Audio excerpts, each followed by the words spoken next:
Bro start பண்ணுங்க. ஓம் நமோ பகவதே வாசுதேவாய. ஓம் நமோ பகவதே வாசுதேவாய. ஓம் நமோ பகவதே வாசுதேவாய. நாராயணம் நமஸ்கிருஷ்டம் நரம் செய்வ நரோத்தமம் தேவீம் சரஸ்வதிம் வியாசம் ததோ ஜயமுதிரயேத். நஷ்டப்பிராயேஷு அவத்ரேஷு நித்யம் பாகவதே சேவையா பகவதீர் உத்தம ஸ்லோகே பக்திர் பவதி நைஷ்டிகி. ஓம் அஜ்ஞான திமிராந்தஸ்ய ஞானாஞ்சன चलागया चक्षुरुन्मीलितं येन तस्मै श्रीगुरवे नमः।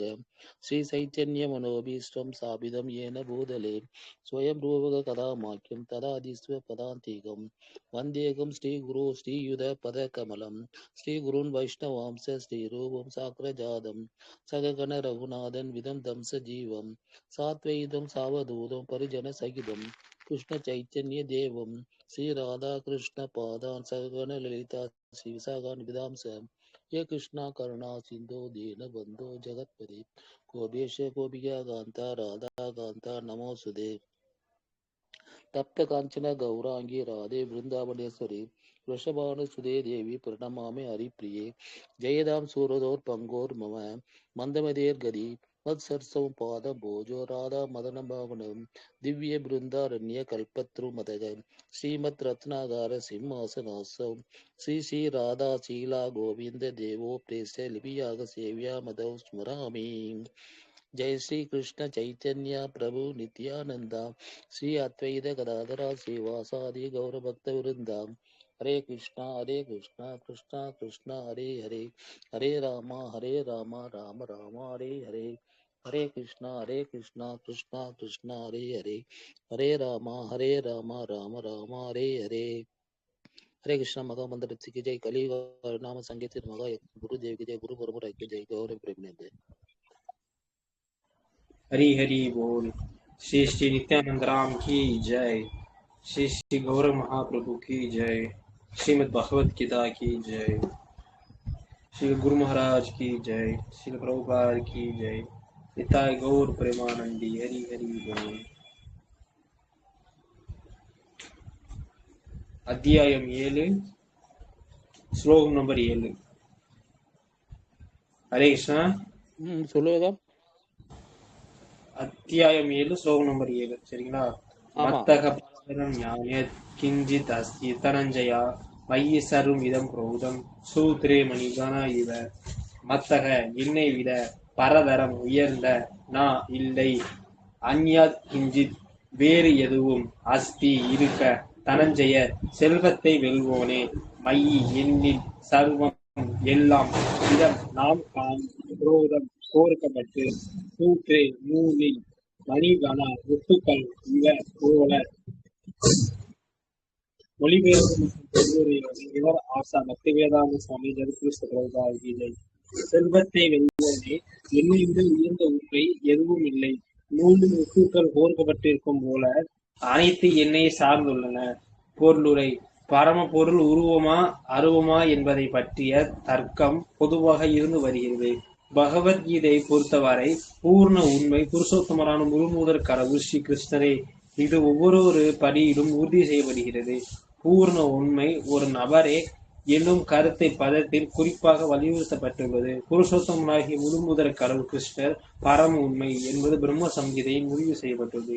ஈஸ்வரா பரமா கிருஷ்ணா சச்சிதானந்த விக்கிரக, அதாவது பரம பூர்ண உண்மை புருஷோத்தமனாகிய பகவான் ஸ்ரீ கிருஷ்ணரே. அவரே ஆதி புருஷர், எல்லா ஆனந்தங்களில் இருப்பிடமாக கோவிந்தர். பூர்ண ஆனந்தமும் அறிவும் நிரம்பிய நித்திய ரூபமும் எல்லா காரணங்களுக்கும் காரணமாக பரம புருஷரே பூர்ண உண்மை என்பதில் இந்த அதிகாரங்கள் எவ்வித சந்தேகமின்றி இடமிருக்கவில்லை. இருப்பினும் இஸ்வேஸ்வரா உபனிஷத்தில் 3.10 கொடுக்கப்பட்டுள்ள வேத வாக்கியம்படி அருபவாதிகள் விவாதிக்கின்றனர். ததோயத் உத்தரதம் தத் அர்ப்பணம் அனாமயம் யா ஏதத் விது அமிர்தாஸ்தே பவந்தி அதே தரோ துக்கம் ஏவபியந்தி. ஜட உலகில் பிரபஞ்சத்தின் முதல் உயிர்வாளியான பிரம்மாவோ தேவர்கள், மனிதர்கள் மற்றும் மிருகங்கள் மத்தியில் பரமான கருதப்படுகின்றனர். ஆனால் பிரம்மாவிற்கு அப்பால் ஜட உருவம் இல்லாத அனைத்து ஜட கலக்கத்திற்கும் அப்பாற்பட்ட உன்னதமானவர் உள்ளார். அவரை பற்றி அறிந்தவர்களும் உன்னதமானவர்கள் என்றனர். ஆனால் அவரை அறியாதவர்கள் ஜட உலகில் துன்பங்களை அனுபவிக்கின்றனர். அரூபம் என்னும் சொல்லிற்கு அரூபவாதிகள் மிகுந்த முக்கியத்துவம் கொடுக்கின்றனர். ஆனால் இந்த அரூபம் உருவமற்றதல்ல. இது மேலே மேற்கோள் காட்டப்பட்ட பிரம்ம சம்ஹிதையில் விளக்கப்பட்டுள்ளது போல ஆனந்தமும் அறிவும் நிரம்பிய திவ்யமான நித்திய ரூபத்தை குறிப்பிடுகின்றன. வேதாஸ்வர உபனிஷத்தின் மற்ற பதங்கள் 3.8 முதல் 9 இதனை பின்வருமாறு உறுதி செய்யப்படுகிறது. வேதாகம் ஏதம் புருஷம் மகாந்திரம் ஆதித்ய வர்ணம் தமசக பிரசாதா தம் ஏவ வித்வாதி மிருதம் ஏதி ஞானியபந்தா வித்யதே அனன்யக யஸ்மாத் பரம் நாபரம் அஸ்தி கிஞ்சித் யஸ்மா நான்யோ ஜாயோ அஸ்தி கிஞ்சித் வர்ஷக இவ சப்தசோ திவி திஷ்டே கேயஸ் தேனேதம் பூர்ணம் புருஷேனே சர்வம். ஜட கருத்துக்களில் இருளுக்கெல்லாம் அப்பாற்பட்ட திவ்யமான பரமபுருஷ பகவானை நான் அறிகின்றேன். அவரை அறியபவர் மற்றும் பிறப்பு இருப்பு என்னும் பதத்தினை கடக்க முடியும். அந்த பரமபுருஷரை பற்றி இந்த ஞானத்தை விட முக்திக்கு வேறு வழி இல்லை. அந்த பரமபுருஷரை விட உயர்ந்த உண்மை எதுவும் இல்லை. ஏனெனில் அவரை மிக உயர்ந்தவர். அவர் மிக சிறியதை விட சிறியவர், மிக பெரியவரை விட பெரியவர். அமைதியான மரத்தினை போன்று நிலை பெற்றுள்ள அவர் திவ்ய வானிற்கும் ஒளியூட்டுகிறார். மரம் தனது வேர்களை பரவியுள்ளதை போல அவர் தனது எண்ணற்ற சக்திகளை பரவுகிறார். இந்த பதங்களிலிருந்து ஜடம் மற்றும் ஆன்மீகம் என்னும் 2 சக்திகளை கொண்டு எங்கும் நிறைந்துள்ள பரமபுருஷ பகவானே பரம பூர்ண உண்மை என்பதை முடிவு செய்யலாம். ஹரே கிருஷ்ணா.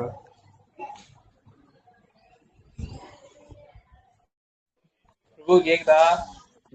கேக்குது. எக்ஸ்பிளைன் பண்ணுங்களேன் என்னன்னு. பகவான் வந்து ஒரு முத்துக்கள் எல்லாம் வந்து எப்படி கோத்து வச்சுக்கிறாருன்னா, ஒரு மாலை மாதிரி மாலையில எப்படி ஒண்ணு எப்படி சேர்த்து வச்சுக்கிறாரோ அந்த மாதிரி பகவான் எல்லா கிரகங்களையும் எல்லா அண்டங்களையும் அகிலாண்ட பிரம்மாண்ட கோடி நாயகனாக இருக்கக்கூடிய பகவான் அந்த முத்து மாலை மாதிரி அது கோத்து வச்சுக்கிறாரு அப்படின்னு அங்க ஒரு இடத்துல சொன்னாரு. இன்னொரு இடத்துல என்ன சொல்றாருன்னா, பகவத் சைத்தன்ய இது எது பிரம்ம சமீதை என்ன சொல்லுதுன்னா, பகவானுக்கு உருவம் உண்டுன்னு சொல்லுது. ஈஸ்வரக பரமக சத் சித் ஆனந்த விக்கிரக அநாதி ராதே கோவிந்த சர்வ காரண காரணம். அது பகவான் வேதத்தின் மூலமா சொல்லியிருக்கிறார். சொல்லியிருந்தா அவங்க என்ன பண்றாங்க, அருவவாதிகள் எல்லாம் அவருக்கு பகவானுக்கு உருவம் இல்லை உருவத்தையே பிடிச்சி உருவம் இல்லை என்று அந்த எண்ணத்திலேயே அவங்க போயிட்டு இருக்கிறாங்க.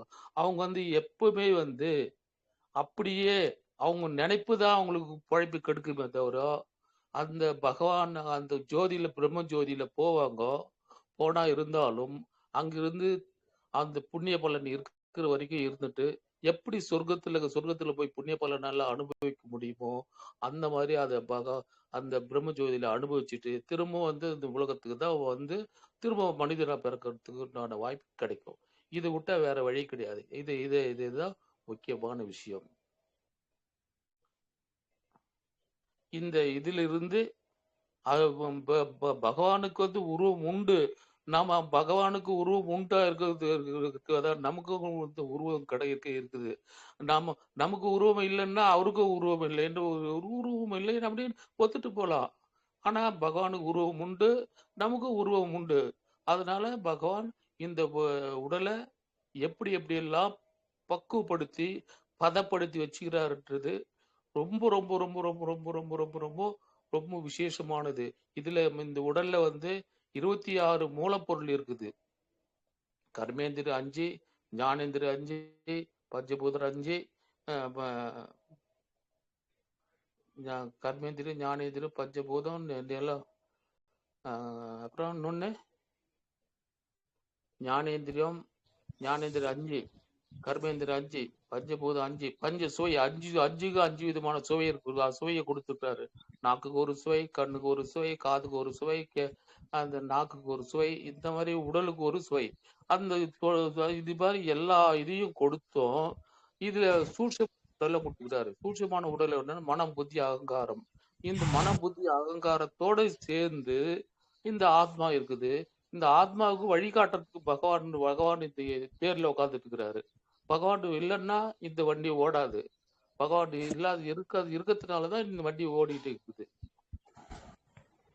இதுதான் பதப்படுத்தி வச்சுக்கிறாரு. இந்த 26 மூலப்பொருள், 26 மூலமும் இருந்தாதான் இந்த பதத்துக்கு ஏற்ற மாதிரி பகவான் இந்த உடல் அப்படியே இயங்கும். அப்படி இயங்கலன்னா இந்த பகவானுக்கும் இந்த நம்ம படைச்ச பகவானுக்கும் அவருக்கும் நமக்கும் எந்த விதமான வித்தியாசமும் இல்லாம போயிடும். சரிங்களா? ஹரே கிருஷ்ணா. சரிங்க, அடுத்து போலாமா? இந்த இன்னொரு ஸ்லோகம் படிச்சோம்ல, நீரின் சுவை நானே, இது எந்தது? அது எத்தனை அத்தியாயம்? 9 அத்தியாயம். அது நீரின் சுவையும் நானே, இதுலயே தான் வரும். இதுல 10வது அத்தியாயம்.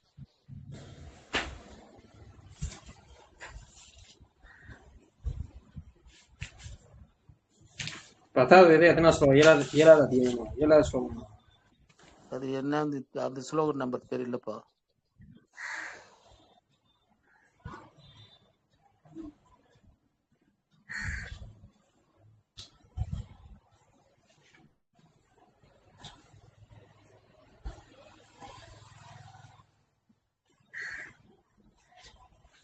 பத்தாவது அத்தியாயம் 8வது ஸ்லோகம். அகம் சர்வஸ்ய பிரபவோ மத்தக சர்வம் பிரபத்யதே இதி மத்வா பஜந்தே மாம் பூத பவாசமாம் இதக. அகம் நானே, சர்வம் அனைத்தின், பிரபவ உற்பத்தி மூலம், மத்தக என்னிடமிருந்து, சர்வம் எல்லாம், பிரபத்தியதே தோன்றுகின்றன, இதனை மத்வா அறிந்தவன், பஜதே பக்தனாகிறான், மாம் எனக்கு, உத அறிவு சான்றவன், பாவ சமாவிதக மிகுந்த கவனத்தோடு. மொழிபெயர்ப்பு மற்றும் பொருளுரை வழங்கியவர் ஆசா பக்திவேதாந்த சுவாமி பிரபுபாத் கி ஜெய். ஜட ஆன்மீக உலகங்கள் அனைத்திற்கும் மூலம் நானே, எல்லாம் என்னிடமிருந்தே தோன்றுகின்றன. இதனை நன்றாக அறிந்த அறிஞர்கள் எனது பக்தி தொண்டில் ஈடுபட்டு இதயபூர்வமாக என்னை வழிபடுகின்றனர். பொருளுரை. வேதங்களை பக்குவமாக கற்றறிந்த ஒவ்வொரு அறிஞரும் சைத்தன்ய மகாபிரபுவை போன்ற அதிகாரிடமிருந்து விஷயங்களை அறிந்தவரும் அந்த உபதேசங்களை எவ்வாறு நடைமுறைப்படுத்துவது என்பது புரிந்து கொண்டவரும் ஆன ஒருவர் ஜட ஆன்மீக உலகங்கள் எல்லாவற்றின் மூலம் கிருஷ்ணரே என்பதை புரிந்து கொள்ள முடியும். இதனை நன்றாக அறிந்துள்ள காரணத்தால் அவர் பரம புருஷரின் பக்தி தொண்டில் திடமாக நிலை பெற முடியும். முட்டாள்களாலேயோ அபத்தமான கருத்துக்களாலேயோ அவரை பிறல செய்ய முடியாது. பிரம்மா, சிவன்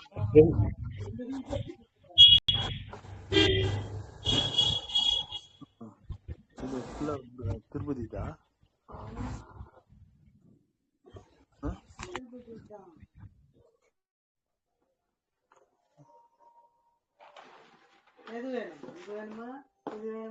இதுதான் வை, இதுதான் இல்ல அதுதான் முடி, எது கொடுத்தாலும் நீ உங்க விருப்பம் தான். பக்கத்துல அவர்கிட்ட ஒரு கொடுத்துருமா, இன்னொன்னு யாருக்குன்னா கொடுத்துருந்தோம் அப்படின்னு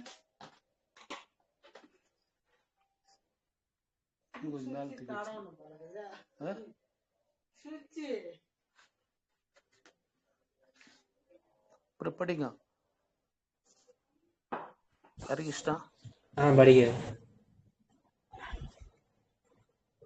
பரமபுருஷ பக்தி தொண்டில் திடமாக நிலை பெற முடியும். முட்டாள்களோ அபத்தமான கருத்துக்களோ அவரை பிறல செய்ய முடியாது. பிரம்மா, சிவன் போன்ற அனைத்து தேவர்களும் கிருஷ்ணரின் மூலம் என்பதை எல்லா வேத இலக்கியங்கள் ஒப்புக்கொள்கின்றன.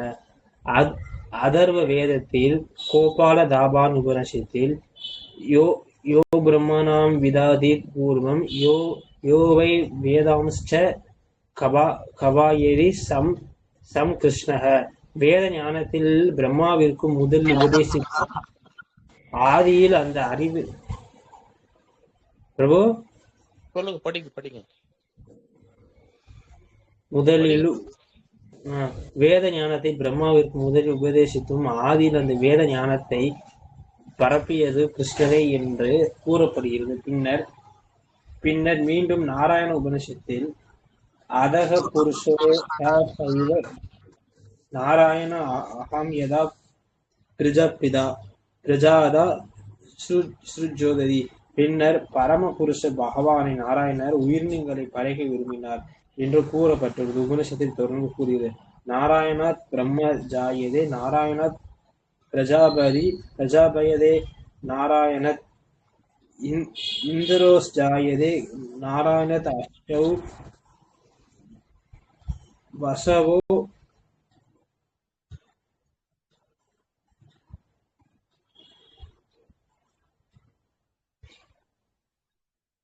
வாரசோ ஜாயதே நாராயணத் ஏகாதஷ் ருதா ஜாயதே நாராயணத் துவதாதாசித்யா.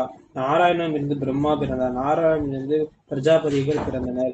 நாராயணனிலிருந்து 8 வசுக்கள் பிறந்தனர். நாராயணனிலிருந்து 11 ருத்ரர்கள் பிறந்தனர். நாராயணனிலிருந்து 12 அதித்தியர்கள் பிறந்தனர்.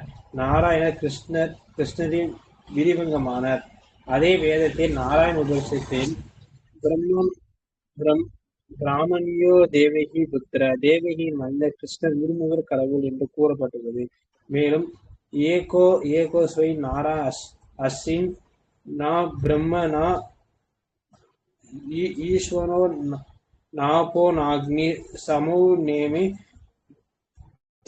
திக்துபா புருதிஷ்ணா நஸ்திராணி ந சூரையக. படைப்பின் ஆரம்பத்தில் பரமபுருஷரான நாராயணர் மட்டுமே இருந்தார். பிரம்மாவோ சிவனோ நீரோ அக்னியோ ஆகாயத்தில் சந்திரனோ நட்சத்திரங்களோ சூரியனோ இருக்கவில்லை.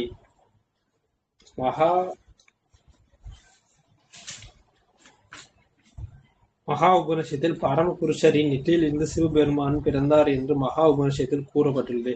எனவே பிரம்மனையும் சிவனையும் படைத்த பரமபுருஷர் வழிபாட்டிற்குரிய என்று வேதங்கள் கூறப்படுகின்றன. மகாபாரதத்தில் மோட்ச தர்ம பகுதியில் கிருஷ்ணரை கூறுகிறார், பிரஜாபதிம் சா ருத்ரம் சாபியகம் ஏவ சல்வியாதி சைவ தௌ ஹி மாம் ந விஜனானிதோ மம மாயா விமோஹிசவு.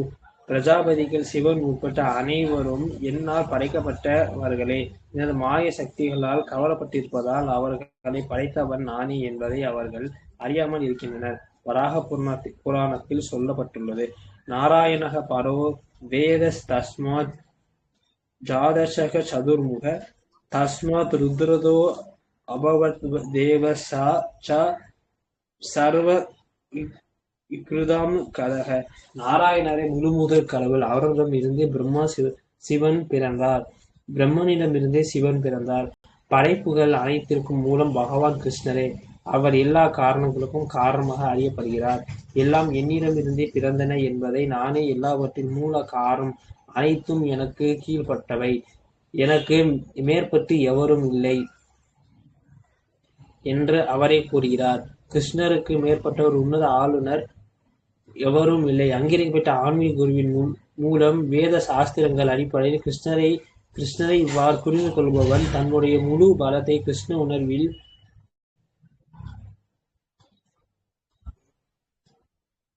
ஈடுபடுத்தி உண்மையான அறிஞானிகளாகி அவனுக்கு ஒப்பிடப்படும் போது கிருஷ்ணரை முறையாக அறியாத அனைவரும் முட்டாள்கள் மட்டுமே கிருஷ்ணரை ஒரு சாதாரண நபராக கருதுவர். கிருஷ்ணன் பக்தன் அத்தகைய முட்டாள்களால் குழம்பக்கூடாது. பகவத்கீதையின் மீதான அங்கீகாரமற்ற விலகுவரைகளை கருத்துக்களையும் அறவே தவிர்த்து உறுதியுடன் திடமாகவும் கிருஷ்ண உணர்வில் முன்னேற வேண்டும். ஹரே கிருஷ்ணா. ஹரே கிருஷ்ணா. அகம் சர்வசிய பிரபு மத்தக சர்வம் பிரவர்த்தது இதி மத்வா பஜந்தே மாம் புத பவ சமன்விதா அப்படின்னு சொல்றாரு. ஜடமாகப்பட்டதா இருந்தாலும் சரி, ஆன்மீகமாகப்பட்டதா இருந்தாலும் சரி, பகவான் கிட்ட இருந்துதான் வந்தது. இதுக்கு முதல்ல ஆதி பாகவதத்துல முதல் ஸ்லோகத்துல என்ன சொல்றேன்னா, ஜென்மாதி அசிய ஏதோ அன்வயாத் இதரதே சார்தே சாபித்யா சுராட் அப்படின்னு பகவான் அங்க சொல்றாரு. அங்க என்ன சொல்றாருன்னாக்கா, மூன்று விதமான குணத்துக்கு அப்பாற்பட்டவரா இருக்கிறாரு. படைக்கிறதுக்கு முன்னால இருந்தாரு, படைச்ச பிறகு இருக்கிறாரு, படைச்சு எல்லாரும் போன பிறகு நான் பகவான் தனியா இருக்க போறாரு. அவருதான் வேதத்தை பரப்புனாரு. யாருக்கு முதல்ல பரப்புனாருன்னா, அவருடைய நாபில் இருந்து தொப்புல இருந்து வந்த தாமரை பூல பிரம்மா பிறந்தாரு.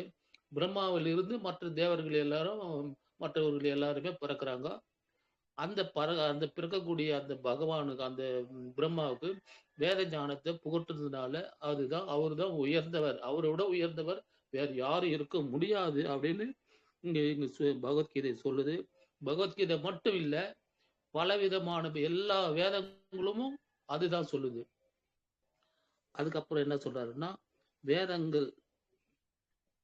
வேதங்களை கற்று அறிஞ்சவர் சைத்தன்ய மகாபிரபு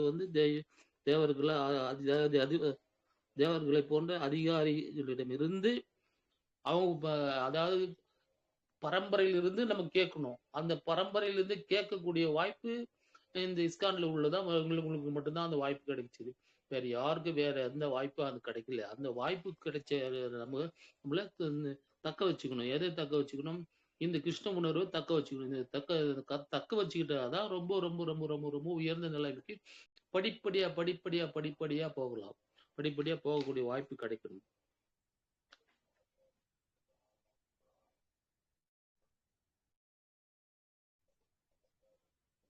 வேத ஞானத்தை கிருஷ்ணர் தான் முதல்ல பரப்புனாரு. அதனாலதான் நாராயண உபநிஷத்திலிருந்து என்ன சொல்லுதுன்னா, நாராயணிடமிருந்துதான் பிரம்மா தோன்றினார்.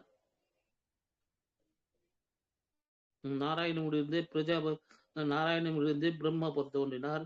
நாராயணனிடமிருந்தே பிரஜாபதிகள் தோன்றினாங்க. 8 பேர் இருக்கிறாங்க பிரஜாபதிகள். அந்த 8 பேரும் அங்கிருந்து வந்தாங்கன்னா அது பிரம்மாவில இருந்து பிறந்தாங்க தான். 14 ருத்ரர்கள், அந்த உலகத்தை அழிக்கக்கூடிய ருத்ரர்கள் பிறந்தது கூட யாருடைய கருணையினாலன்னா, பிரம்மாவுடைய கருணை, பகவான் கருணையினாலதான் அவங்க கருணையை வாங்கி இருக்கிறதுனால பிரம்மா, அந்த பிரம்மா மூலமாக அது 11 ருத்ரர்களுக்கு பிறக்க வைக்கிறாரு. அந்த 11 ருத்ரர்களில் சிவபெருமான் நானே அப்படின்னு பகவான் சொல்றாரு. நாராயணனிலிருந்து 12 ஆதித்யர்கள் தோன்றினாங்க. இதெல்லாம் எல்லா விஷயத்துக்கும் மூல காரணம் யாருன்னா பகவான் கிருஷ்ணர் தான். அவருடைய விரிவங்கம் தான் படிப்படியா எப்படி வருதுன்னா, ரைட் சைட்ல பகவான் பலராமர் இருக்கிறார். பலராமர் பிறக்கிறாரு. பலராமர்ல இருந்து 3 புருஷாவதாரம், குணாவதாரம், லீலாவதாரம், மன்வந்திர அவதாரம், யுக அவதாரம், இந்த மாதிரி 6 விதமான அவதாரமும் அப்படியே தோண்டி வரும்போது அதுக்கப்புறம் சிவபெருமான் தோன்றாரு. சிவபெருமானுக்கு அப்புறமா இந்திர சந்திரன் எல்லா தேவர்களும் வராங்க. இது எல்லாத்துக்கும் மூல காரணம் யாருன்னா பகவான் தான். கிருஷ்ணர் தான் மூல காரணம். இது அவருடைய விரிவங்கமாக வந்தார் அப்படின்னு உபநிஷதங்கள் சொல்லுது. உபநிஷதங்கள் சொல்லக்கூடிய வாய்ப்பு இதுதான் மிக உயர்ந்தது. நாராயண உபநிஷத்திலிருந்து சொல்லப்பட்டுள்ளது.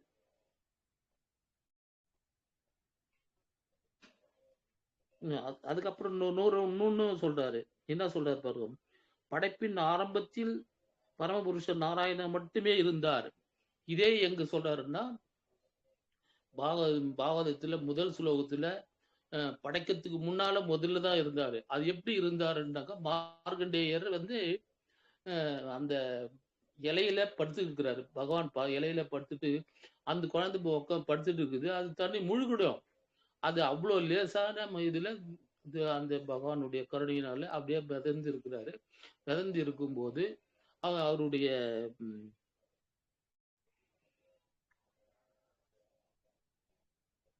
அவருதான் முக்கியமானவர். மிதந்து இருக்கும்போது இவரு என்ன அவருக்கு என்ன சொல்றாருன்னா, நாராயணருக்கு இவரு மார்க்கண்டேயருக்கு உபதேசம் இல்ல. அதுக்கு முன்னால அவர் வந்து அவருடைய வாயில போறாரு. வாய்க்குள்ளார போய் எங்க போனாலும் சுத்தி சுத்தி சுத்தி சுத்தி பாக்குறாரு. எல்லாம் எங்க போனாலும் தங்கறதுக்கு இடமில்ல. அப்புறமா திரும்ப வெளியே வராரு. வெளியே வந்து அப்புறமா இந்த மாதிரி எல்லாம் இந்த லீலைகள் எல்லாம் அது யாரு செய்ய முடியும்னா பகவானால் மட்டும்தான் செய்ய முடியும். இந்த இந்த நாராயணர் மட்டுமே இருந்தார் அப்படின்றதுக்காக தான் இந்த முதல்ல சொல்றது. அந்த பிரம்மாவோ சிவனோ கூட அக்னியோ ஆகாயத்தில் இருக்கக்கூடிய நட்சத்திரமோ சூரியனோ எதுவுமே கிடையாது. எதுவுமே ஆரம்ப ஸ்டேஜ்ல எதுவுமே கிடையாது. அதனால அப்புறம் இன்னொரு மகாபாரதத்துல மோட்ச தர்ம பருவத்தில இருந்து சொல்றாரு. பிரஜாபதி சிவருவான் யாரு பிரஜாபதினா பிரம்மாவில இருந்து அவருடைய நெற்றியிலிருந்து பிறந்து வராரு. நெற்றிலிருந்து பிறந்து வந்ததாக அது சொல்லப்படுது. அவருடைய மாயா சக்தியினால் கவரப்பட்டிருப்பதால் அவர் படைத்தவன் நானே என்று எல்லாம் அவங்க வந்து அறியாம இருக்கிறாங்க. அறியாம இருக்கிறதுனால எல்லாமே அறியாமையில இருக்கிறாங்க.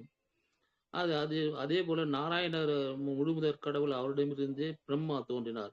பிரம்மாவிடம் சிவன் தோன்றினார். இந்த மாதிரி இப்ப எல்லா தேவர்களும் லெஃப்ட் சைட்ல ரைட் சைட்ல பிரம்மா பிறகுறாரு, சங்கர்ஷனர் பிறகுறாரு. ரைட் சைட்ல லெஃப்ட் சைட்ல ராதாராணி பிறகுறாங்க. பிரம்மாவுக்கு இவரு பலராமர்ல இருந்து 4 குமாரர்கள் 4 பேர் பிறகுறாங்க. சங்கர்ஷனர், பிரத்யும்னர், அனிருத்தரர், வாசுதேவர் அப்படின்னு. இதுக்கப்புறம் இந்த பக்கத்துல லட்சுமி இந்த அம்மாவில இருந்து ராதாவில இருந்து லட்சுமி வராங்க. இந்த பக்கத்துல இருந்து அவர் பகவான் விஷ்ணு வராரு. இந்த பக்கத்துல ரைட் சைட்ல லெஃப்ட் சைட்ல சரஸ்வதி வராங்க. அதுக்கப்புறம் பிரம்மா பிறக்கிறாரு. அவருடைய தொப்புல இருந்து வர்றதுனால நம்ம அவரு பிரம்மா பிறகுறாரு. பிரம்மாவில இருந்துதான், அதாவது 2வது சங்கர்ஷனர்ல தான் இந்த உலகம் படைக்கப்படுது. இந்த 2வது சங்கர்ஷனர் படைக்கப்படுது. 3வதாக இந்த ஒரு லெஃப்ட் சைட்ல பார்வதி பிறக்குறாங்க. இந்த சைட்ல சிவபெருமான் பிறகுறாரு. அந்த 2 பேரும் அவங்கவுங்களுக்கு ஜோடியா அவங்க அந்த பொருத்தமான நாங்க உதவி செய்யறதுக்கு அப்படி வந்துக்கிறாங்க. இப்ப இந்த மாதிரிதான் எல்லா ஜீவர்களும் படைக்கப்பட்டுள்ளது அப்படின்னு பகவான் இங்க சொல்லி முடிக்கிறாரு. ஹரே கிருஷ்ணா. ஹரே கிருஷ்ணா. நம்பர் 9, 10-9. அச்சித்தா மத்கதா பிராணாம் போதயந்த பரஸ்பரம் கசந்தச்ச மாம் நித்யம் துசந்திச்ச ரமந்திச்ச. மச்சித்தா அவர்களுடைய மனங்கள் என்னில் முழுமை ஈடுபடுத்தி, மத்கதா பிராணா அவர்களுடைய வாழ்வை எனக்கு அர்ப்பணித்து, போதித்து கொண்டு, பரஸ்பரம் தங்களுக்குள் கதா எந்த பேசிக்கொண்டு, மேலும் மாம் என்னை பற்றி நித்தியமாக துசந்திச்ச திருப்தி அடைகின்ற, மேலும் ரமந்தி தெய்வீக ஆனந்தத்தை அனுபவிக்கின்ற, மேலும்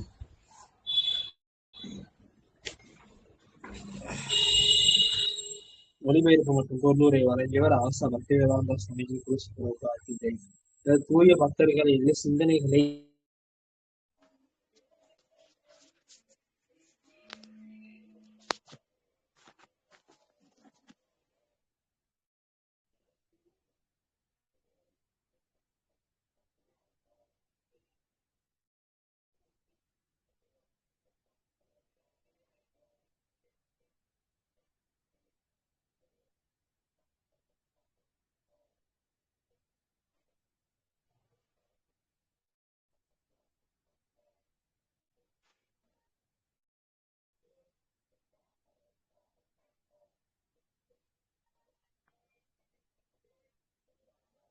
என்ன பொருள் லிசனிங் இருக்குது?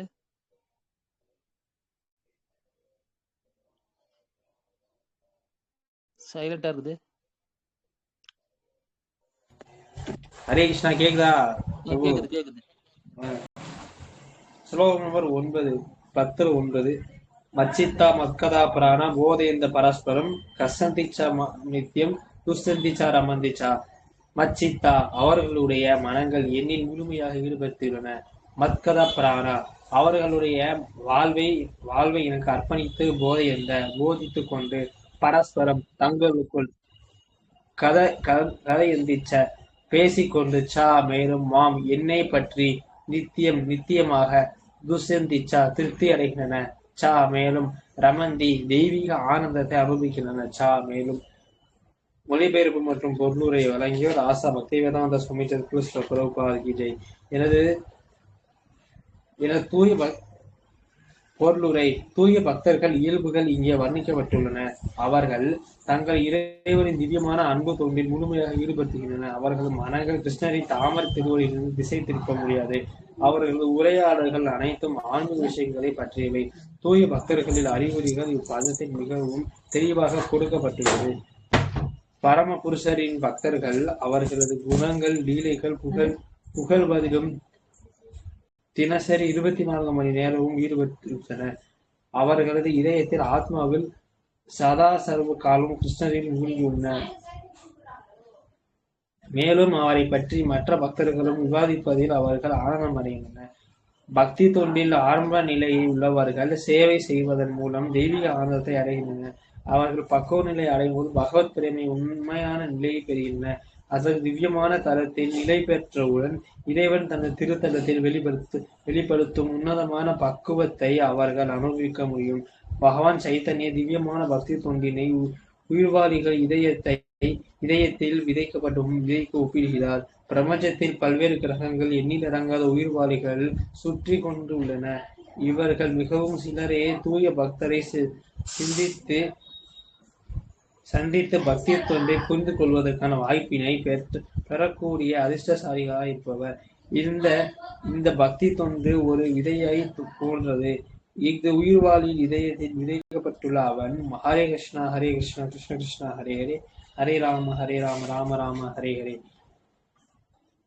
என்று கேட்டுக்கொண்டும் சொல்லிக்கொண்டும் இருந்தால் தொடர்ந்து நீரூற்றுவதன் மூலம் ஒரு மரத்தின் விதையை எவ்வாறு முளைக்குமோ அது போன்ற பக்தி விதையும் முளைக்கும். பக்தி தொன்று என்னும் இந்த ஆன்மீக செடி படிப்படியாக வளர்ந்து ஜட உலகில் திரையை கிழித்து கொண்டு ஆன்மீக வானில் பிரம்ம ஜோதியின் பிரகாசத்துடன் நுழைகிறது.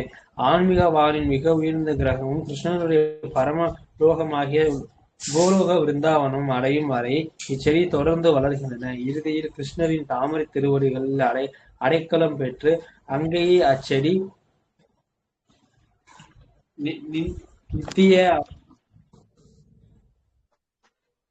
நித்திய வாழ்வு வாழ்கிறது. ஒரு செடி வளரும் போது பூக்களையும் பழங்களையும் படிப்படியாக வழங்குவது போல பக்தி தொண்டு என்னும் இச்செடி பழங்களை உற்பத்தி செய்கின்றது. மேலும் சிரவணம் கீர்த்தனம் மூலம் அதற்கு தொடர்ந்து நீரூற்றப்பட்டு வருகின்றன. பக்தி தொண்டு என்னும் இச்செடி சைத்தன்ய சதாமிரதத்தின் மத்தியில் அத்தியாயம் 19 முழுமையாக விளக்கப்பட்டுள்ளது. அங்கே விளக்கப்பட்டுள்ளபடி பரம புருஷரின் தாமரை திருவடிகள் முழு தாவரமும் தஞ்சம் அடையும் போது பக்தன் இறையன்பில் முழுமையாக ஆதலிடுகிறார். அதன் பின்னர் நீரின்றி எவ்வாறு ஒரு மீனால் வாழ முடியுமோ அது போன்ற பரம புருஷரின் உதவியின்றி ஒரு கணமும் வாழ முடியாத நிலையை அவன் அடைகிறான். அத்தகைய பரம புருஷருடையான உரையாடல் அவன் திவ்யமான குணங்களை உண்மையில் அடைகின்றன. ஸ்ரீமத் பாகவத முழுமுதற் கடவுளும் அவரது பக்தர்களுக்கும் இடையிலான இத்தகு உறவினை பற்றி வர்ணனைகளால் நிறைந்துள்ளது. எனவே ஸ்ரீமத் பாகவதம் பக்தர்களுக்கு மிகவும் பிரியமானது. இது பாகவதத்திலே கொடுக்கப்பட்டது. ஸ்ரீமத் பாகவத புராணம் அமலயஸ்ய யத் வைஷ்ணவானம் பிரியம். ஜட செயல்கள், பொருளாதார முன்னேற்றம், புகழுணர்ச்சி மற்றும் முக்தியை பற்றிய எந்த விளக்கமும் ஸ்ரீமத் பாகவதத்தில் கிடையாது. முழுமுதற் கடவுள் மற்றும் அவரது பக்தர்களிடையே திவ்யமான இயல்புகளை முழுமையாக வர்ணிக்கும் ஒரே காவியம் ஸ்ரீமத் பாகவதம் மட்டுமே. எனவே கிருஷ்ண உணர்வை முன்னேற்றம் பெற ஆத்மாக்கள் இளைஞன் பெண்ணுடைய சங்கத்தில் ஆனந்தமடைவதைப் போல திவ்யமான இலக்கியங்களை கேட்பதில் இடையூறாக ஆனந்தம் அடைகின்றனர். ஹரே கிருஷ்ணா. ஹரே கிருஷ்ணா. பகவான் எங்க சொல்றாரு, விளக்கம் ரொம்ப சூப்பரா அருமையா கொடுத்துக்கிறாரு இந்த சுலோகத்துல. இதுல சுலோகத்துல சொன்ன மாதிரி மச்சித்தா மத்கதா பிராண ஒரு ரெண்டு பக்தர் இல்ல 3 பக்தர் ஒன்னா சேர்றாங்கன்னாக்கா அவங்க வீட்டு கதையோ அவங்க இவங்க வீட்டு கதையோ யார் கதையோ பேசுறது கிடையாது. யார் கதை பகவானை பத்தி மட்டும்தான் பேசுவாங்க.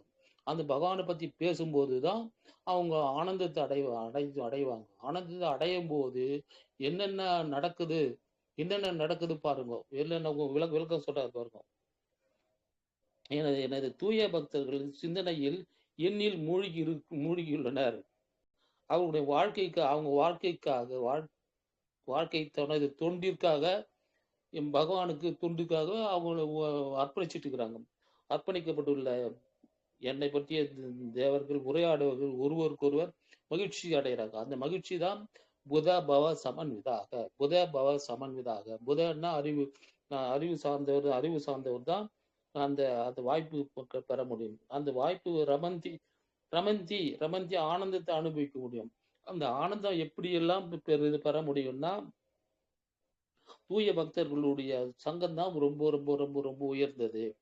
அதுதான் பாகவதத்துல ஒரு ஸ்லோகத்துல சொல்லுது, பக்தருடைய சகவாசம் உயர்ந்த நிலைக்கு கொண்டு போகும். ஒரு பெண்ணுடைய சகவாசம் மூன்று லோகத்துக்கு அதாவது நரகலோகம் அகலமா திறந்திருக்கக்கூடிய அந்த வாய்ப்புல அதில் தான் அவங்க போவாங்க அப்படின்னு அது பாகவதம் சொல்லுது. அந்த பாகவதத்தின் கருத்துப்படி இப்போ நம்ம பக்தர்களுக்கு சங்கம் வேணுமா இல்ல பெண்ணுடைய சகவாசம் வேணுமா அப்படின்னு ஒவ்வொரு ஜீவாத்மாவுக்கும் சுதந்திரம் கொடுக்கப்பட்டுள்ளது. ரெண்டு வழி பகவான் இங்க சொல்லியிருக்கிறாரு. நீ பக்தருடைய சகவாசத்துல வச்சுன்னா ரொம்ப உயர்ந்த நிலைமை படிப்படியா நீயே அதாவது ராக்கெட்ல இந்த லிப்ட்ல போற மாதிரி இல்ல அழகா போயிட்டே இருக்கலாம், போக முடியும் அப்படின்னு அங்க சொல்றாரு. இல்ல நரகத்துல போகணும் அப்படின்னு விரும்பினாலும் அதுக்கும் வழி வாய்ப்பு கொடுத்திருக்கிறாரு அந்த பாகவதத்தில் சொல்லப்பட்டுள்ள ஸ்லோகத்தின்படி.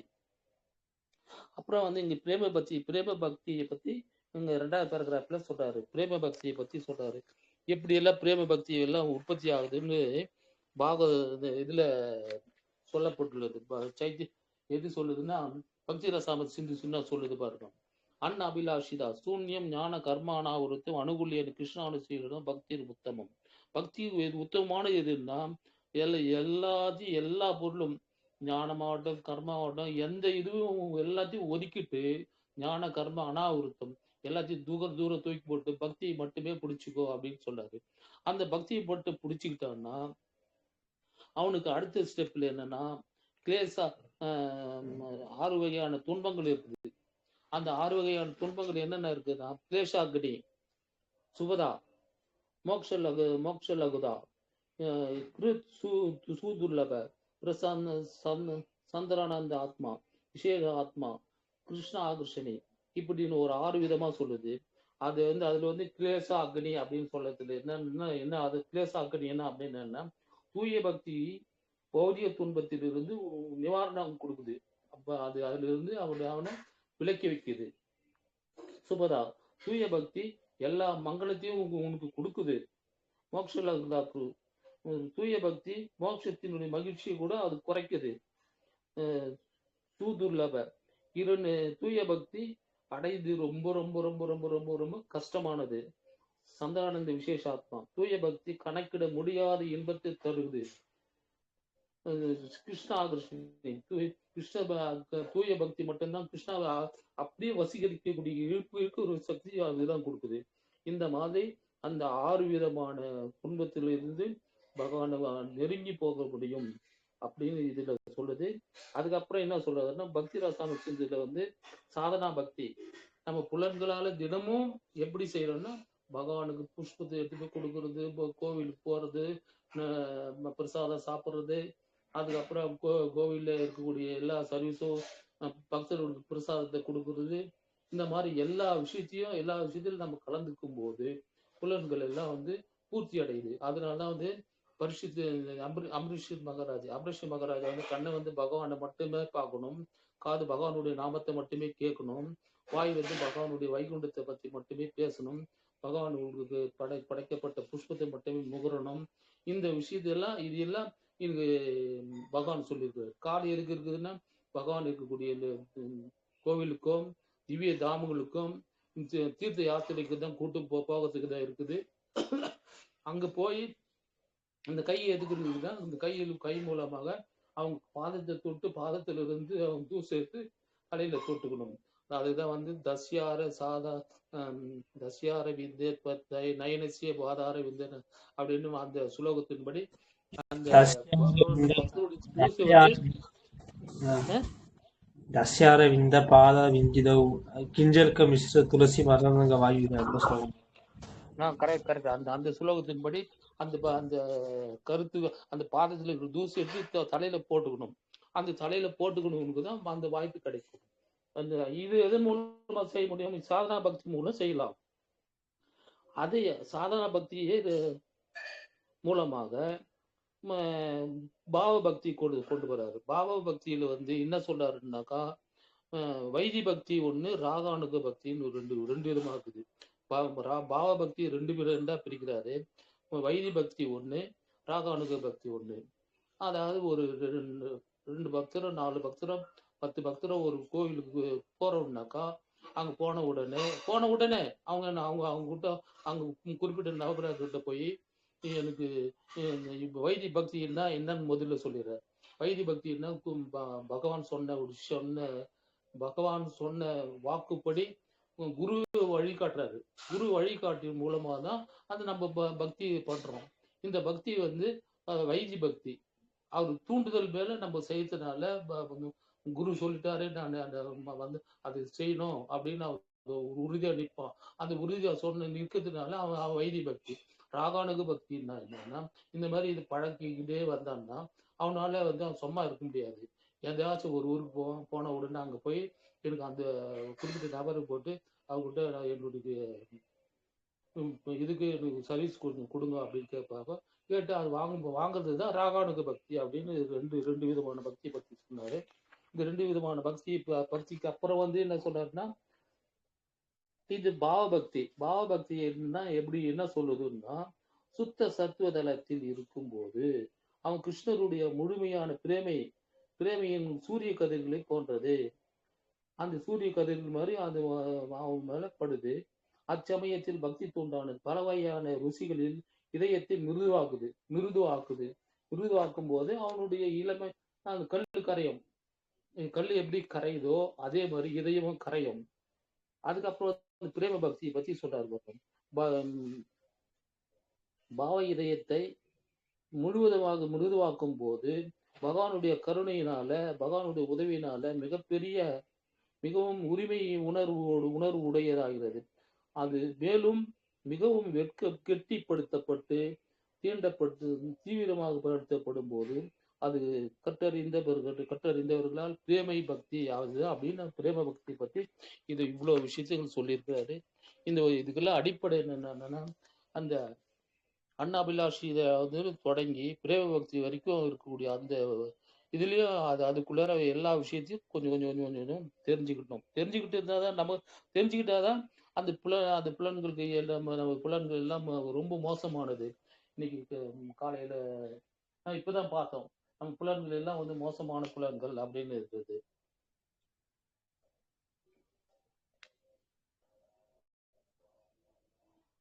அதுக்கப்புறம் வந்து பாகவதத்துல வந்து பக்தர்கள் இடையே உறவினர்களிடையே வர்ணனைகளால் நிறைந்துள்ளது. ஸ்ரீமத் பாகவதம் பக்தர்களுக்கு மிகவும் பிரியமானது. ஸ்ரீமத் பாகவதம் தான் மக்களுக்கு வந்து மிக மிக ஏன் மிக முக்கியமானது அப்படின்னா, ஏன் முக்கியமானதுன்னா, இது எந்த விதமான கள்ளங்கபடம் இல்லாத இதயம் படைத்த உள்ளவங்களுக்கு மட்டும்தான் இந்த பாகவதம். கள்ளங்கபடம் இல்லாத சூதுவாது வேதனை எதுவுமே இல்லாதவங்களுக்கு மட்டும்தான் பாகவதம். இந்த பாகவதம் தான் மாயையிலிருந்து மாயைக்கும் ஜீவனுக்கும் உள்ள பிரிவு என்னென்ன பிரிவு இருக்குதுன்னு மொத்தத்தையும் அந்த விளக்கு கொடுக்கறதுனால இது பாகவதம் உயர்ந்தது. இந்த பாகவதத்தை மூலமாக நம்ம அந்த வியாசருடைய கருணையினால இந்த கொடுக்கப்பட்ட இது இறை உணர்வுக்கு இந்த ஒரே ஒரு புத்தகம் போதுமானது, வேற எதையும் படிக்க வேண்டிய அவசியம் இல்லை அப்படின்னு அதுல சொல்லி முடிக்கிறாரு. இதை கொண்டுதான் இது எல்லாம் தெரிஞ்ச பிறகுதான் அவன் என்ன பண்றான், கிருஷ்ண உணர்வுல நிலைச்சு நிற்கக்கூடிய வாய்ப்பு அவனுக்கு ரொம்ப ரொம்ப ரொம்ப உறுதியாகுது. அது 3/4 பங்கு 99% அவனுக்கு சிரவணத்தின் மூலமா தான் அவனுக்கு நிறைய விஷயங்கள் கேட்க கேட்க கேட்க கேட்க நம்ம ஆமா நம்ம இப்படி செய்யணும் இப்படி செய்யணும் இப்படி செய்யணும் இப்படி இது செய்யணும் அதை செய்யணும் அதை செய்யணும் இது செய்யணும்னு ரொம்ப பகவானுக்கும் பக்தனுக்கும் உள்ள உறவு அப்படியே பூர்த்தி ஆகும். அது பூர்த்தி ஆகும்போது என்ன நடக்குது அப்படின்னா, பாகவதத்துல ஒரு ஸ்லோகம் சொல்லுது. என்ன ஸ்லோகம்னா,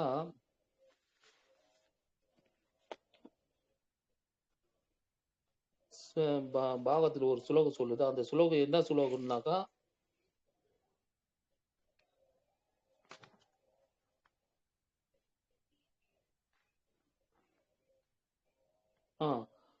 சுருண்வதாம் சிவகதா கிருஷ்ண புண்ணிய சிரவண கீர்த்தனக இருத்தி அந்தோசி அபத்ராணி விதுநோதி சுக்ருசதாம். இதயத்தில் காது வழியா போகக்கூடிய நாமத்தின் வழியா இதயத்தில போய் உள்ள உட்கார்ந்து நாம ரூபத்துல இருக்கக்கூடிய பகவான் வந்து இதயத்தில் உட்கார்ந்துக்கிறாரு. இதயத்தில் உட்கார்ந்த பிறகு அவருக்கும் அந்த ஜீவாத்மாவுக்கும் உள்ள உறவு வந்து கனெக்ஷன் உடனே ஸ்டார்ட் பண்றாரு. உடனே ஸ்டார்ட் ஆகுது. இதயத்தில் இருந்து உட்கார்ந்த உடனே அபத்தங்கள் எல்லாம் வந்து எல்லாத்தையும் நீக்கிட்டுறாரு. நீக்கின உடனே அவர் இதயத்துல போய் உட்கார்ந்ததுன்னா ஒரு அந்த இதயத்தில் இருந்து உட்கார்ந்ததுன்னா அது அபத்தங்கள் எல்லாம் ஒழிக்க முடியும். அபத்தங்கள் எல்லாம் ஒழிச்ச பிறகு அவர் பகவான் ஃப்ரீயா உட்காந்துறாரு. ஃப்ரீயா உட்கார்ந்த உடனே அங்க வேற யாரும் வந்து உட்காரத்துக்கு வேற வழி இல்லை. அந்த வேற வழி இல்லாத இருக்கிறதுனால அந்த இடம் ரொம்ப ரொம்ப உயர்ந்த நிலைமையா போகுது. இந்த மாதிரி விஷயங்கள் எல்லாமே நமக்கு கேட்டு கேட்டு கேட்டு கேட்டு கேட்டு நம்ம புரிஞ்சுக்கணும். அதுதான் தர்ம பிரயோஜிதக அத்திர பரமோ நிர்மத் சரணாம் சதாம் வேத்தியம் வாசவம் அத்திர வசு சீவதம் தாவத்திரையோன் மூலனம் ஸ்ரீமத் பாகவத மகாமுனி கிருதே கிம்போ பரையர் ஈஸ்வரகர் சத்திய ருத்தி அவருத்தியரே சுசுரு ஸ்ரீ தத்சனார். அப்படி வந்து அந்த இதயத்துல பகவான் உட்காந்துட்டாரு. உட்கார்ந்த பிறகு அங்க இருக்கக்கூடிய கள்ள கபடம் எல்லாம் பெருக்கி கிளீன் பண்ணி பினிஷ் பண்றாரு. பினிஷ் பண்ண விட அவன் சூதுவாது வேதனை எதுவுமே இருக்காது. அந்த வாதனை எல்லாமே படைக்கக்கூடிய வாய்ப்பு உனக்கு கிடைக்குது. Hare Krishna. Hare Krishna bro. Thank you bro. Finish பண்ணிக்கலாம். இது சிஸ்டாஷ்டம் படிச்சலாமா? சிஸ்டாஷ்டம்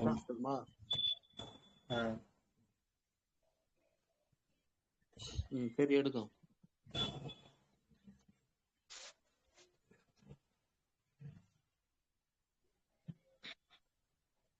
चेतो दर्पणमार्जनं पवमहादावा निर्भावनं श्रेयकैरवचन्द्रिका विवरणं विद्यावधुर्जीवनम् आनन्दां बुधिवर्धनं प्रतिपदं पुनस्वादनम्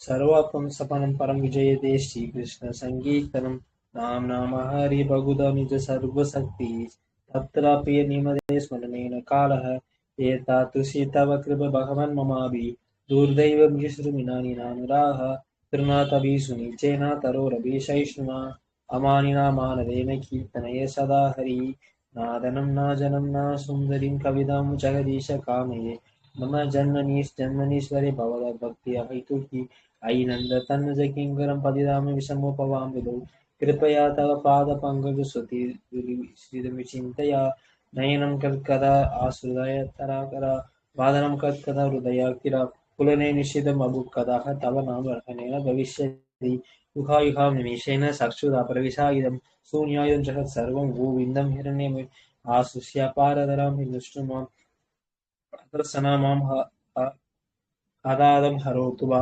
यदा तदा वा विदादु लम्बनो मत्प्राणनाशस्तु सायेव नाबरः। हरे कृष्णा कृष्ण कृष्ण हरे हरे हरे राम राम राम हरे हरे. மொழிபெயர்ப்பு. ஸ்ரீ கிருஷ்ண நாம சங்கீர்த்தனை மிகப்பெரிய வெற்றியை தரும். ஏனென்றால் இது காலகாலமாக நாம் இதயத்தில் படிந்துள்ள அழுக்குகளை சுத்தப்படுத்தி கட்டுண்ட வாழ்வில் தொடரும் பிறப்பு இறப்பு என்ற தீயை அணைக்கிறது. நிலவு தன் ஒளியான குளிர்ச்சியை கொடுப்பது போல இந்த சங்கீத இயக்கமானது மனித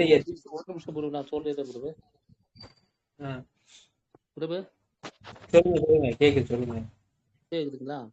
கிருஷ்ணனுடைய சங்கீதம் தான் பெருமை வாய்ந்தது. பகவத்கீதை இருந்தது 6 தத்துவம். என்ன தத்துவம்னா சரணாகதி தத்துவத்தை பகவத்கீதையில முடிச்சாரு. அதே பகவத்கீதையில முடிச்சவரு பாகவதத்துல ஆரம்பிச்சு அது இங்கு முடிக்கிறாரு. எங்க முடிக்கிறாரு? பாகவதம் முடிக்கிறாரு. பாகவதத்துல என்ன சொல்றாருன்னா, சங்கீர்த்தனம் தான் உயர்ந்தது, அது சங்கீர்த்தனம் தான் உயர்ந்தது, வேறு எதுவுமே கிடையாது. அப்புறமா ஏற்கனவே பார்த்த மாதிரி சுருண்வதாம் சிவகதா கிருஷ்ண புண்ணிய சிறுவனுக்கு அந்த கதையில் பகவானுடைய கதையை நம் காதல கேட்க கேட்க கேட்க கேட்க இதயத்துல போய் பகவான் உட்கார்ந்து அங்க இருக்கக்கூடிய அழுக்குகள் எல்லாத்தையும் நீக்கிறாரு. அந்த அழுக்குகள் எல்லாம் திரண்டு இருக்கும் போக்கி மனதை தூய்மைப்படுத்துகிறது. அது திரும்ப திரும்ப பிறப்பு இறப்பு என்னும் நோயிலிருந்து வினைத்தியே பகவான் தான் அழிக்கிறாரு. எங்க உட்காந்து அழிக்கிறாரு? இதயத்திலிருந்து உட்காந்து அழிக்கிறாரு. மனித குலத்தை வாழ்த்தும் சாதனம், மனித குலத்தையே வாழ்த்துறது மாதிரி வாழ்த்தக்கூடிய சாதனம் இந்த இந்த சங்கீர்த்தனம் தான். இந்த சங்கீர்த்தனம் மட்டுமே. நிலவை அப்பாது அதுக்கப்புறம் வாழ்த்தினும் நிலவெளிகள் கிரகணங்கள் சங்கீர்த்தனமே எங்கும் பரப்புகிறது. அதாவது கிரகணங்கள் மூலமாக சங்கீர்த்தனத்தை எங்கும் பரப்புது. அதுவே பேரானந்தத்தை கொடுக்கக்கூடியது. அது ஒண்ணுதான். அந்த அமுதத்தையும் கொடுக்கக்கூடியது. அந்த அமுதத்தை விட சுவையை ஊட்டக்கூடியது இந்த நாமம் தான். ஹரே கிருஷ்ணா மகா மந்திரம் தான். ஹரே கிருஷ்ணா மகா மந்திரத்தினுடைய 2வது சாப்டர், 2வது ஸ்லோகத்தில் புனித நாமத்துல பல லட்சமான பிராணிகளை உயிர்வாழிகளையும் கடை தேற்றுவதாகும். எல்லா உயிர்வாழியும் கடை தேற்றுவதற்கு இது பகவத்கீதை. அவருடைய நாமம் ஒன்னே போதும். நாமம் அதனால்தான் ஹரே நாம ஹரே நாமவை கேவலம் கலு நாசியவ கதிர் அந்நியதா அப்படின்னு சொல்றாரு. அதாவது இந்த 3 முறை ஆர்டர் சொல்ற மாதிரி, கூட ஆர்டர் சொல்ற மாதிரி பகவானு கூட இந்த இதுல கூட சொல்றாரு. ஹரே கிருஷ்ணா மகாமந்திரம் தான் உயர்ந்தது, ஹரே கிருஷ்ணா மகாமந்திரம் தான் உயர்ந்தது, ஹரே கிருஷ்ணா மகாமந்திரம் தான் உயர்ந்தது. அது அப்பேற்பட்ட இந்த மந்திரத்துல எல்லா சக்தியும் போட்டு வச்சுக்கிறாரு. எல்லா சக்தியும் போட்டு வச்சுக்கிறதுனால அந்த நாமம் ஒன்னே போதுமானது. அருள் சக்தியை அடக்கியுள்ளது. இந்த புனித நாமங்களில் சொல்லி அழைப்பதற்கு கட்டுப்பாடுகள் எதுவுமே கிடையாது. காலையில குளிச்சுட்டு தான் செய்யணும், இதுதான் இப்படிதான் செய்யணும், அப்படிதான் செய்யணும்னு கிடையாது. ஆனா காயத்ரி மந்திரத்துக்கு குளிச்சுட்டு தான் செய்யணும். அது 3 முறை செய்யணும். காலையில 6 மணிக்கு செய்யணும், மணி 1 மணிக்கு செய்யணும், சாயந்தரம் 6 மணிக்கு கரெக்டா அந்த டைமுக்கு உட்காந்து அந்த மந்திரத்தை சொல்லணும். ஆனால் ஹரே கிருஷ்ணா மகா மந்திரத்துக்கு கட்டுப்பாடு எதுவுமே கிடையாது. உடம்பு நல்லா இருக்குதா, நல்லா இல்லையா, பகவானுடைய ஸ்மரணையிலே இருடா அப்படின்னு பகவான் அங்க சொல்றாரு. இந்த மந்திரத்தை கூட யாரால சொல்ல முடியும்னா, துர்ணாதபி துணிசேனா தரோ ரவி சகிஷ்ணா அமானியனா மானத்தேனா கீர்த்தனையா சரியாரே கதாரே. அந்த ஓதுபவனி மந்திரத்தை சொல்ற புல்லை விட பணிவா இருக்கணும், மரத்தை விட அடக்கமா இருக்கணும். அடக்கமா இருந்தாதான், வினயத்துடன் இருந்தாதான் அவனால சொல்ல முடியும். வேற யாராலையும் சொல்ல முடியாது. அந்த மனநிலையில மட்டும்தான் அவனுக்கு அந்த வாய்ப்பு, ஓதக்கூடிய வாய்ப்பு கிடைக்கும். சுந்தரம் கவிதாம் வாஜகதீச காமையை நம ஜன்மணி சுரேர் பவதாத் பக்தி ரகை துகி துவயி. எம்பெருமானே, எனக்கு பொருள் சேர்க்க விருப்பம் எனக்கு கிடையாது. அழகிய மங்கரையை எனக்கு அடைய எனக்கு விருப்பம் கிடையாது. எனக்கு செல்வனா ஒவ்வொரு எனக்கு பின்னாடி பதவி வேணா, எந்த ஒரு கூட்டம் கூட எனக்கு வேணாம் அப்படின்னு அவரு சொல்றாரு. நீ ஒரு ஆள் இருந்தா போதும் அப்படின்னு பகவானுக்கு வேற வேண்டாரு. ஐ நந்த தனுங்கரம் பதிதம் மாமிஷமே பவாம்புதவ் கிருபயா தவ பங்கஜ சிறதூளி சத்துருத்தம் சிந்தியா. நந்தகுமாரனே, நான் என்றென்றும் உன்னுடைய அடைக்கல பொருள். அவ்வாறு இருந்தும் எவ்வாறோ நான் எப்பிறவி பெருங்கடல்ல வீழ்ந்துட்டேன். அந்த விழுந்துட்டேனே அந்த விழுந்த இதிலிருந்து உனது உன் கருணைப்பட்டாதான் இந்த கடல்ல இருந்து நான் வெளியே வர முடியும் அப்படின்னு அங்க சொல்றாரு. நயனம் கலசுரு வதனம் கற்கத ருத்தையாகிற புலகையில் வசிதம் கதா தவ நம கிரகணே பவிஷ்யதி. எம்பெருமானே, அன்பு பவிஷ்யங்களால் என் கண்கள் எப்போது நிறையும். என் கண்ணில் உன்னுடைய நாமத்தை சொல்லும் போது கண்ணீர் வரணும் கண்ணா அப்படின்றாரு. அந்த உன் நாமத்தை உச்சரிக்கும் போதெல்லாம் கண்ணீரில் தாரை தாரையாக பெருக வேண்டும். என் பேச்சுக்கள் என் இதய திரு தாமரத்தை உச்சரித்த வண்ணமே இருப்பதால் திக்கி திணறுவது எப்போது இந்த நான் வந்து தழுதழுக்கும் போது என் உடல் மயிர்கால்கள்லாம் எப்படி அந்த சிமிட்டங்களை பத்தி ரொம்ப விளக்கம் கொடுக்குறாரு பாரு. இந்த நாக்குல தண்ணி பகவான் நாமத்தை சொல்லணும். அந்த நாமத்தை சொல்லும் போது அந்த தழுதழுக்கணும். தழுதழுக்கும் போது அந்த மயிர்கள் கூச்செறியும். அப்படி நின்னுக்கும். நிற்கக்கூடிய வாய்ப்பு அது உண்டு அப்படின்றாரு. யுகாயுதம் அப்படின்னு சொல்லக்கூடிய அந்த இதுல, கோவிந்தா உன்னை பிரிஞ்சிட்டு நான் இருக்கிறேன். எனக்கு வந்து இந்த ஒரு நிமிஷம் போறது 12 வருஷமா இருக்குது. இந்த 12 வருஷமா இருக்கக்கூடிய இது ரொம்ப எனக்கு கொடுமையா இருக்குது. இந்த கொடுமையிலிருந்து என்னை காப்பாத்து. உன்னுடைய கருணை இருந்தாதான் நான் இதிலிருந்து வெளியே வர முடியும். இதுல இருந்து வெளிவரத்துக்கு உண்டான வாய்ப்பு உனது கருணை இல்லைன்னா எனக்கு வாய்ப்பே கிடையாது அப்படின்றாரு. கிருஷ்ணரை தவிர வேறு எந்த பகவானையும் நான் அறியேன். அவன் எப்போதும் என் இறைவனாகவே இருந்து வாழ்வான். அவன் என்னை முரட்டுத்தனமாக இழுத்தாலும் சரி, அணைத்தாலும் சரி, இல்ல கட்டி அணைச்சாலும் சரி, இதயத்தையே பிளந்தாலும் சரி, என்ன செய்தாலும் சரி, நீ எங்களுக்கு நீ பூஜைக்குரிய பெருமானாகவே நீ என்னைக்குமே இருக்கிற அப்படின்னு இருக்கக்கூடிய அந்த பகவான் அப்படி இருக்கிறாரு. எதை வேண்டுமானாலும் என்ன வேண்டுமானாலும் எந்த சாதனை செயல்களை தாராளமான என்ன வேணாலும் செய்யலாம். அவன் எட்டி உதைக்கலாம், திட்டலாம், பேசலாம், என்ன வேணாலும் செய்யலாம். அந்த வாய்ப்பு உனக்கு மட்டுமே உண்டு, வேற யாருக்கும் கிடையாது அப்படின்னு இந்த சைத்தன்ய மகாபிரபு இந்த 8 ஸ்லோகத்துல கொடுத்துட்டு போனாரு. இந்த 8 அதாவது ஒருவன் பகவத்கீதையை பற்றி 700 ஸ்லோகங்கள் படிச்சு அவன் புரிஞ்சுக்கிறதுக்கு முன்னாடி இந்த 8 ஸ்லோகங்கள் படிச்சு புரிஞ்சுக்கிட்டான்னா பகவத்கீதை படிச்சதுக்கு சமம். Hare Krishna. Hare Krishna bro. Thank you bro. வான்ஷாகல்பத்ருபஷ்ட கிருபா சிந்துபேவ ச பதிதானாம் பாவனைக்கு வைஷ்ணவ நமோ நமக. श्री प्रभुपाद की जय, गुरुदेव की जय, गौ प्रेमानंदी। हरि हरि।